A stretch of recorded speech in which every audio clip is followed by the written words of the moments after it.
What's up YouTube, Donovan the Smartphone Guy here to do my full review of the Lemfo Y3 smartwatch. And so this is a watch that I picked up for $90 off of gearbest.com. So here it is on the GearBest app. And so you can see there's three different versions there. All of them are $90, just slightly different versions. The only thing they really change is like the band and just some coloring around it. Otherwise, they're the exact same watch. So you can see it's $90 on gearbest.com. You can also pick it up on Amazon. So I'll leave a link for both of those in the description. They're the same watch, but you notice that this one comes from a different maker, Coker, I think is how you say it.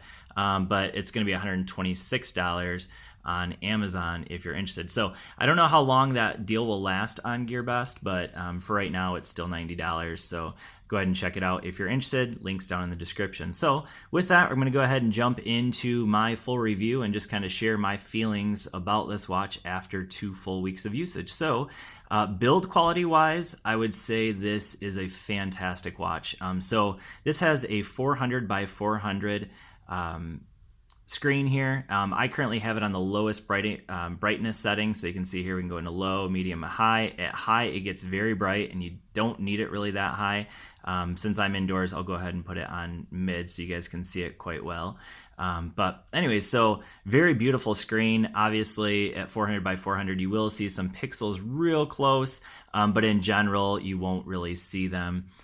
In terms of the actual build, though, this is a stainless steel casing. Leather band that it comes with. All three versions come with the leather band. And then the back is plastic, so that would be maybe the one negative. And then also, I guess one other negative is that the band is quite rigid, and that is because there are actually some sensors built into the band, so the bands are non-removable. And also, I guess one other maybe just slight negative about the build, it is a pretty chunky watch. So personally for me, I kind of like how it fit and how it looks, but you can see this is the TicWatch 2 compared to this. It is a pretty big watch. So probably more for a man's wrist, but obviously, you know, females could wear this one too, but it's definitely got a more manly design for sure. You can see here there's 3 hardware buttons there. So we have the one main one. This is the on-off. That's gonna turn it on and off. And then we have one that's for back. So if I go over here and then hit back, that's the back button. And this one down here is specifically for the health application. So we go in here and we can test out our heart rate and then go directly into the pedometer. So you don't really need to go in the pedometer because it automatically tracks your steps anyways. So you can see up here on the watch face I currently have on there, it is showing my steps. So I haven't been wearing it. I've actually been wearing the Gear Fit 2 today. So it's not showing very many steps except when I walked across my house a little bit earlier today. But the step count, the pedometer seems to work quite well. But in terms of build and design, I definitely give it a solid 4.5 out of 5. There are some little things about it that I mentioned already that maybe might be deal breakers for some people, but for me, I really like the watch overall in terms of the build. The one thing I would love to change would be having removable bands, but obviously it's just not possible with all of the sensors that they need to build into this watch. So with that, I'm going to go ahead and jump into that next, the features. So on here you can see that, first of all, we do have 3G. So that's what this little guy right here is for. I do not currently have a SIM card in there. This is GSM unlocked, and I did use it with a SIM card briefly. Got really good service with Metro PCS when I had it in there. But in general, this is just my opinion, it works a whole lot better as a tethering device. That's definitely how I prefer to use it. So then obviously you have Bluetooth. So currently I have it tethered to my, this is the LG Aristo. And so you can see here, right here in my utilities, there is the app that you're gonna use, the Wiiware app. There's not a whole lot you can do on the app except really just get it connected. You can set up some alerts. You can send some pictures to the watch. Not sure why you would want to do that, but you can do that.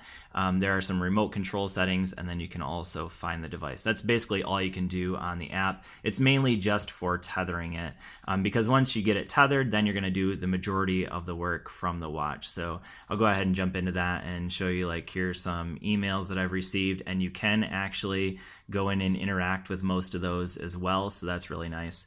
So we got Bluetooth. I already mentioned the 3G service. It does have GPS, so there's our location services. It doesn't take long. I would say in general about 30 seconds to get a lock, and once it's locked, it works pretty well. I did use it one time for navigation, but it drains the battery like crazy. So in general, you're probably not going to want to use the GPS unless you're going for like a quick run or something like that and you want to wear it for that purpose. But other than that, the GPS drains the battery really, really fast. One other thing to mention in terms of the features, it does have 4 gigs of onboard storage. I'm using it primarily for music because I have it connected. I should also mention, I did forget this, there is a speaker up here, which we'll take a listen to a little bit later, and then also a microphone. Where's the microphone? I forgot.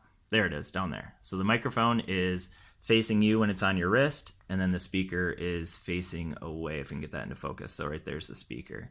So microphone and speaker on the opposite side. So that pretty much covers the features. So we got 3G, Bluetooth, GPS, and then 4 gigs of onboard storage. And you can use a little over 2 gigs.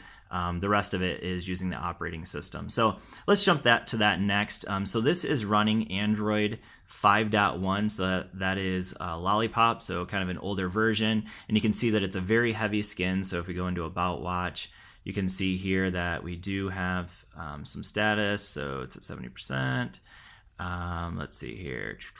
Nope, that's not what I wanted. We'll go there. So there's the model number. Oh, there it is. So Android 5.1 is what we have going on. And again, this is a pretty common ROM that you will see from most of the Chinese watches. They basically all run, in general, about the same software on top of Android 5.1, which I would say overall is pretty good. There are a few quirks about it that maybe are a little bit annoying, and maybe just a couple things I want to show you in terms of tricks that are going to be really important for it. One thing that you're going to find really important is holding down the power button brings you over into these other options. So that's how you can turn the watch off completely. You can reboot it from here. Whoops. You can put it into power saving mode. There's also recent tasks. So if you want to go in and kill your recent apps, you can go in and do that. So that's really nice. And then the other thing that you can do here is change it from full screen to small. And the question is, why would you want it small in a little square screen like that? Well, the reason for that is that there's a lot of apps that when they put them into that circle mode, you won't be able to see the full app. And so there's features within the app that you won't be able to use until you change it to that small option. So I actually just left it on the small option. That way I didn't have to change it back and forth all the time. So for instance, let me give you an example here. Let's go into Play Music. Where is it at? All right, so this is my Google Play Music. And we'll go ahead and listen to this speaker while we're here too. So it's going to take a little while to load.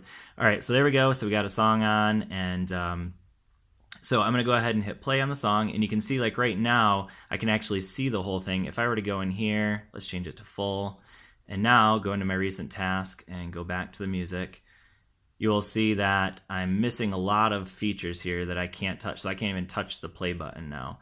So that's just one example of why you need that option. So you just switch it over here to small. Now go back into my recent tasks, and there it is, and I can hit play now. So let's go ahead and listen to it. Hopefully.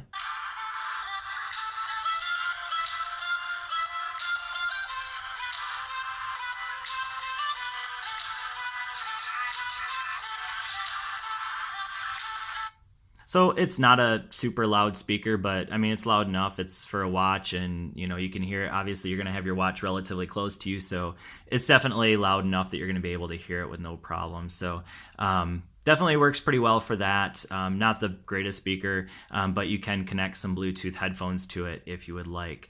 So that's the software, Android 5.1. If you're interested in looking at all of the features that are in each of these apps, you can go ahead and check out my first impressions video. I'll leave a link up in a card right there, and down in the description as well, because I went in a lot more in depth into each one of these apps that are available on the watch in that first impressions video.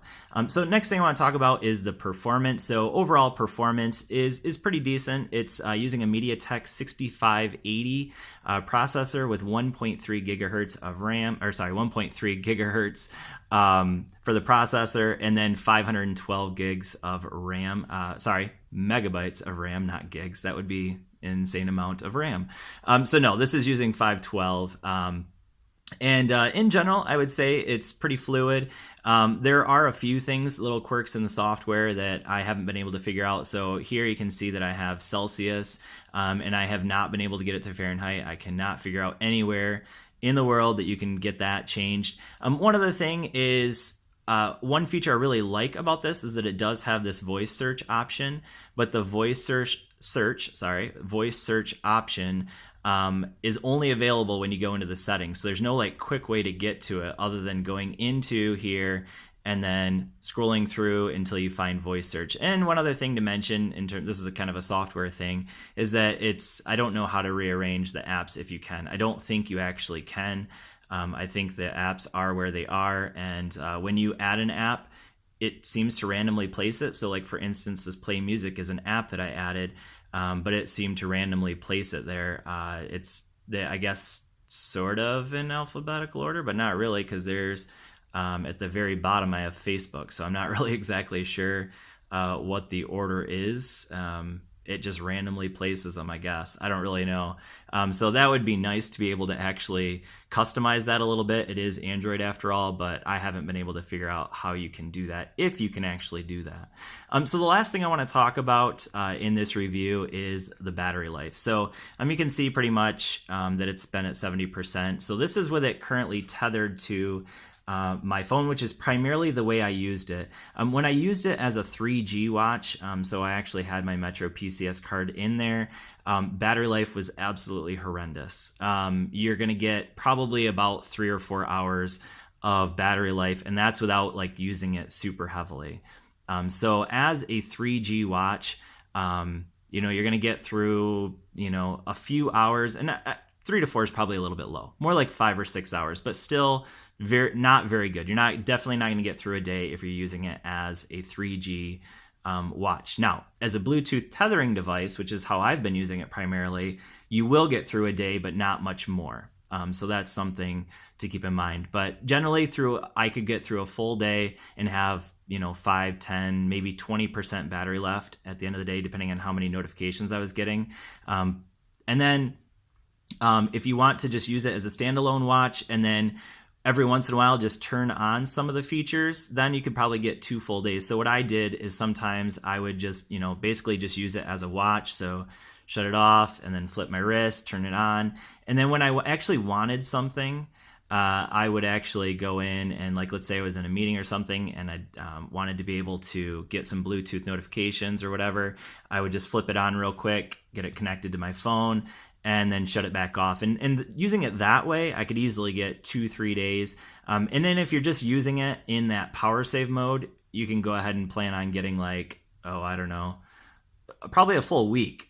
So depending on how you use it is going to really affect how much battery you get out of it. But I would say in general, if you're using it as a tethering device, about a day, which is probably the way that I would assume most people would probably use it, because as a 3G watch, the battery life is just not very good.